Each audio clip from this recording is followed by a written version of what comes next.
Hi friends, welcome back to my channel.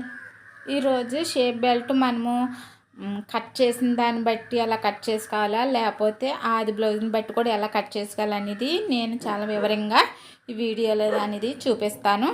చూడండి, నేను back part front part సమానంగా వేసేసి చూసుకుంటున్నాను. చూడండి, మనకి అలా పరుచుకున్న తర్వాత మనకి ఎంత వచ్చింది ఏంటి అనేది ఆ చివరన ఈ చివరన ఎంత వచ్చింది అనేది మనము కొలత అనేది కొలుచుకోవాలి. మనకి జాయిన్ చేస్తాం కదా, ఆ కొచ్చులు అయితే తీసేస్తున్నాను. చూడండి, ఇక్కడైతే బెల్ట్ అతుకుతాం కదా, ఆ కొచ్చు ఈ కొచ్చు అయితే వదిలేసాను. అక్కడ ఎంత వచ్చిందో మనము చూసుకోవాలి. మనకి ఎంత వచ్చింది, 2.5 ఇంచులు వచ్చింది. 2.5కి ఒక పావు ఇంచు కలిపితే సరిపోతుంది. అంటే 2.35 ఇంచులు అయితే వస్తుంది. మనకి ఎప్పుడైనా సరే ఇలాగ కొలతలు కొలుచుకున్నామంటే మామూలుగా ఆది బ్లౌజ్ని బట్టి అయితే కొలక్కర్లొద్దు. లేదు, దీని ప్రకారంగా మనం కొలక్కర్లొద్దు అనుకుంటే ఆది బ్లౌజ్ని బట్టి అయినా కొలవచ్చు. అది ఎలా కొలాలో కూడా నేను చూపిస్తాను. దీన్ని బట్టి నేను ఇప్పుడు ఎలా కట్ చేసుకోవాలనేది చూపిస్తాను. ఇదిగోండి, నేను ఆల్రెడీ కట్ చేసిందే మీకోసం వివరంగా చెప్పడం కోసం నేను చూపిస్తున్నాను. ఒకదానికైతే జాయింట్ వస్తుంది, ఒకదానికైతే జాయింట్ అనేది పడదు. కొంతమందికి అయితే పడుతుంది, కొంతమందికి పడదు. ఇదైతే జాయింట్ లేదు. చూడండి, ఈ చివరన ఒక 3 ఇంచులకి అయితే కరెక్ట్గా పెట్టుకున్నాను. చూసారా, ఈ చివరన కూడా 3.25 ఇంచులు అయితే పెట్టుకుంటున్నాను. మనకు కుట్టేటప్పటికి స్టార్టింగ్ ఉక్సుల దగ్గర అయితే మనకి 3 ఇంచులు వస్తుంది. ఆ చివరన కొచ్చి దగ్గర అయితే మనకి 2.5 అనేది ఎగ్జాక్ట్గా వస్తుంది. ఈ కొలతల ప్రకారం మనం ఇలాగైనా తీసుకోవచ్చు, లేదా మనకి ఆది బ్లౌజ్ని బట్టి అయినా తీసుకోవచ్చు. చూడండి, నాకైతే కరెక్ట్గానే వచ్చింది. నేను కొలతల ప్రకారంగా కాకుండా నేను కట్ చేసిన దాన్ని బట్టి నేను అడ్జస్ట్మెంట్ చేసుకుంటాను. ఇదైతే పర్ఫెక్ట్గా వచ్చింది. ఇప్పుడు ఆది బ్లౌజ్ని బట్టి ఎలా కొలత అనేది తీసుకోవాలనేది చూపిస్తాను.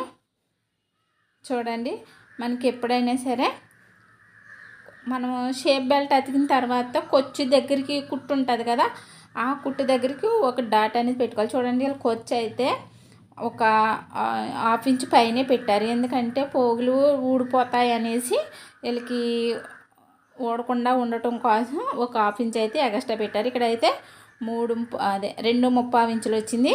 3 ఇంచులు పెట్టుకోవచ్చు, లేకపోతే 3.25 ఇంచులు అయినా పెట్టుకోవచ్చు. మనం కొచ్చుని బట్టి మనము ఊడిపోయే పోగులు బట్టి కూడా పెట్టుకోవచ్చు. చివరిని చూడండి, 2.5 ఇంచులు అయితే వచ్చింది. ఎందుకంటే మనకి కరెక్ట్గా ఎలాగైతే కొలిచారో, ఎలాగైతే కుట్టారో ఆ కుట్టు వరకే మనము కొలత అనేది వేసుకున్నాం. మనము కొచ్చు అనేది కొలవలేదు. మనకి ఎగ్జాక్ట్గా ఎక్కడైతే కుట్టు వేశారో అక్కడ వరకే కుట్టు మనము కొలత వేసుకున్నాం కాబట్టి కరెక్ట్గా వచ్చింది. ఈ రకంగా అయినా చేసుకోవచ్చు, లేదా మామూలుగా మనము బ్యాక్ పార్ట్ ఫ్రంట్ పార్ట్ వేసేసి దాన్ని బట్టి అయినా వేసుకోవచ్చు. నేనైతే ఆది బ్లౌజ్ని బట్టి కాకుండా నేను మామూలుగా నేను కట్ చేసిన దాన్ని బట్టి అయితే కొలతలు కొలుచుకుంటున్నాను. మీరు ఇలా కొలతలు కొలుచుకోండి. ఎందుకంటే ఇది మనకి ఎగ్జాక్ట్ కుట్టు ఎక్కడి వరకు ఉందో అక్కడ వరకు కొలుచుకుని ఒక పావు ఇంచు అనేది కొచ్చు కోసం పెట్టుకుంటే సరిపోతుంది. చూడండి, నేనైతే మామూలుగా నేను కట్ చేసిన దాన్ని బట్టి అయితే మాత్రం నేను కొలత అనేది తీసుకున్నాను. ఇప్పుడు ఈ షేప్ బెల్ట్లో ఎలాగా నేను కుట్టుతాను ఏంటి అనేది చూపిస్తాను. చూడండి, నేను దీని ప్రకారంగా అయితేనే కట్ చేశాను.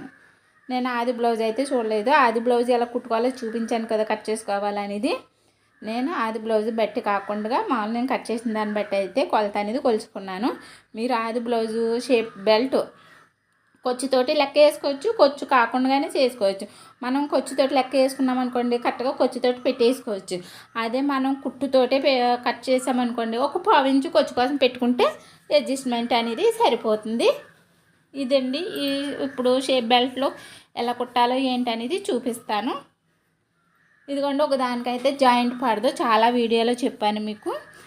నేను జాయింట్ పడలేని దాంట్లో ప్యాంట్ బిట్ పెట్టేసి నేను పావు ఇంచు గ్యాప్లో కుట్టు అనేది వేసేసుకుంటాను. ఇలా వేసుకోవటం వల్ల, ప్యాంట్ బిట్ వేసుకోవటం వల్ల మనకి షేప్ బెల్ట్ అనేది చాలా నిలబడినట్టుగా ఉంటుంది షేప్ అనేది. ఇదిగోండి, ఇలా పావు ఇంచు గ్యాప్లో కుట్టు అనేది వేసుకోవాలి. ఇప్పుడు రెండో పార్ట్ ఎలా కుట్టుకుంటానో చూడండి. ఇవి 2 పీసులు కదా, ఒక దాని మీద ఒకటి పెట్టేసి దానిపైన ప్యాంట్ బిట్ అనేది పెట్టేసుకుంటున్నాను.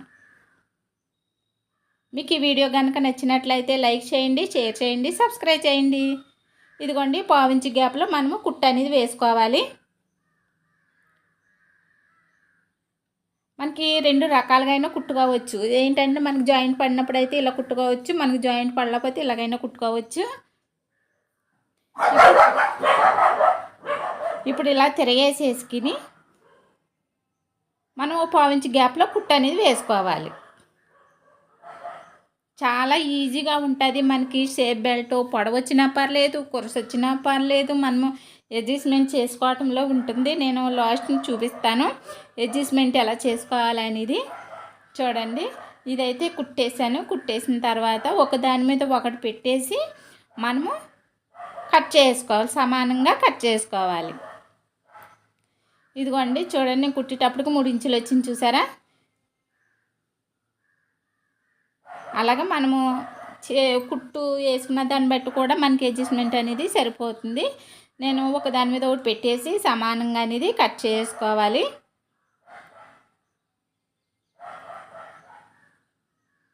అంటే ఒకటి పెద్దగా వస్తుంది, ఒకటి చిన్నగా వస్తుంది. అప్పుడు ఉక్సులు పట్టి అనేది తేడా వస్తుంది. అందుకనేసి 2 సమానంగా ఉన్నాయా లేవా అనేది చూసుకుని కట్ చేసుకోవాలి. చూడండి, హెచ్చు తగ్గులు ఏమైనా ఉంటే కట్ చేసుకుని ఇప్పుడు షేప్ బెల్ట్ అనేది రెడీ అయిపోయింది కదా. ఇప్పుడు ఫ్రంట్ పార్ట్కి డాట్లు వేసి నేను ఎలా గతుకుతాను ఏంటి అనేది చూపిస్తాను మీకు. ఇదిగోండి, మనం ఆల్రెడీ డాట్లు పెట్టుకుంటాం కదా, ఆ డాట్ల ప్రకారంగా 2.5 ఇంచులకి అయితే నేను ఒక డాట్ అనేది వేసుకుంటున్నాను. ఈ మెయిన్ డాట్ వేసిన వెంటనే మనకి బుట్ట కింద నిలబడిందంటే అది షేపు నిలబడినట్టు, లేదంటే అది పాడైపోయినట్టు. అంటే జాకెట్ ఫ్రంట్ చూసారా. ఇప్పుడైతే డాట్లు వేసేసాను కదా. ఇప్పుడు షేప్ బెల్ట్ ఎలా గతుకుతానో చూడండి. ఇదిగోండి, మనం షేప్ కుట్టాం కదండి, మెయిన్ డాట్ వేసాం కదా, అది ఇలాగా క్రాస్గా ఫోల్డింగ్ చేసుకోవాలి. అలా ఫోల్డింగ్ చేసుకుంటే మనకి కప్ సైజ్ అనేది చాలా బాగుంటుంది. లేదు ఇలా కుట్లో కంటే వేసేసామంటే అది పట్టేసినట్టుగా వస్తుంది. అలా కాకుండా మనం క్రాస్గా మడత పెట్టుకుంటేనే బాగుంటుంది. నేనైతే క్రాస్గా మడత పెట్టి ఒక కుట్టు అనేది వేసుకుంటున్నాను. మనం కుట్టు వేసుకున్న తర్వాత ఇలా ఫోల్డింగ్ చేసేసుకుని మనం కుట్టు అనేది వేసేసుకోవాలి. ఇలా డబుల్ స్టిచ్ వేసేసుకున్న తర్వాత మనము బ్యాక్ పార్ట్ ఫ్రంట్ పార్ట్ పెట్టుకుని చూసుకోవాలంటే ఎక్కువ వచ్చిందా తక్కువ వచ్చిందా అనేది చూసుకోవాలి. అప్పుడు దాన్ని బట్టి మనము అడ్జస్ట్మెంట్ అనేది చేసుకోవాలి. మీకు ఈ వీడియో కనుక నచ్చినట్లయితే లైక్ చేయండి, షేర్ చేయండి, సబ్స్క్రైబ్ చేయండి. ఇప్పటివరకు మా ఛానల్ని సబ్స్క్రైబ్ చేయలేనట్టయితే సబ్స్క్రైబ్ చేసి పక్కన ఉన్న బెల్ ఐకాన్ క్లిక్ చేస్తే మీకు ఎప్పుడు వీడియోస్ అప్లోడ్ చేసినా మీకు నోటిఫికేషన్ వస్తుంది. చూడండి, నేను కుట్టేశాను కదా, షేప్ బెల్ట్ కూడా అతికేసాను. ఇప్పుడు నేను బ్యాక్ పార్ట్ వేసి ఫ్రంట్ పార్ట్ కరెక్ట్గా వచ్చిందా లేదా అనేది మీకే చూపిస్తాను. చూడండి, ఇదిగోండి, మనము ఇక్కడ జాయిన్ చేసి ఇక్కడ టక్స్ పెట్టుకున్నాం కదా, ఎంత లూజ్ వచ్చింది ఏంటి అనేది ఆ టక్స్ల కాడ నేను మార్క్ చేస్తున్నాను తెలియటం కోసం. ఇదిగోండి, నాకు చూసారా కరెక్ట్గా సరిపోయింది. నాకు ఎక్కువ రాలేదు తక్కువ రాలేదు, కరెక్ట్గా బ్యాక్ బెల్ట్ అతుకుతాం కదా, ఆ బెల్ట్కి అయితే కరెక్ట్గా సరిపోతుంది. నాకైతే కరెక్ట్గా వచ్చింది. చూసారా, మనం సాగడ తీసినా కానీ మనకు కరెక్ట్గానే వచ్చింది. నాకైతే ఇలాగ అడ్జస్ట్మెంట్ చేసుకోండి. ఒకవేళ మీకు ఫ్రంట్ పార్ట్ పొడవు వచ్చింది అనుకోండి, నాకైతే కరెక్ట్గా వచ్చింది అంటున్నాను కదా. ఇప్పుడు ఫ్రంట్ పార్ట్ ఒకవేళ మీకు ఫ్రంట్ పార్ట్ పొడవు వస్తే కనుక నేను చూపిస్తున్నాను చూడండి. ఇదే పొడవు వచ్చింది అనుకుందాం, ఇక్కడ ఒక డాట్ వేసుకుంటే మనకి కరెక్ట్గా సరిపోతుంది. 4వ డాట్ వేసుకోవటం వల్ల షేప్ కూడా నిలబడుతుంది, చక్కగా ఫిట్టింగ్ అనేది చాలా బాగుంటుంది. ఇక్కడ 4వ డాట్ వేసుకుంటే సరిపోతుంది. అదే ఫ్రంట్ పార్ట్ కురస వచ్చింది, బ్యాక్ పార్ట్ ఎక్కువ వచ్చిందంటే కనుక బ్యాక్ పార్ట్లో మనం సంక రౌండ్ దగ్గర కొచ్చి దగ్గర ఇలా డౌన్ అనేది తీసుకుంటే కరెక్ట్గా అనేది మనకి అడ్జస్ట్మెంట్ అనేది సరిపోతుంది. ఇదిగోండి, ఇది ఇలా అడ్జస్ట్మెంట్ చేసుకున్నామంటే మనకి జాకెట్ అనేది పర్ఫెక్ట్గా కుదురుతుంది.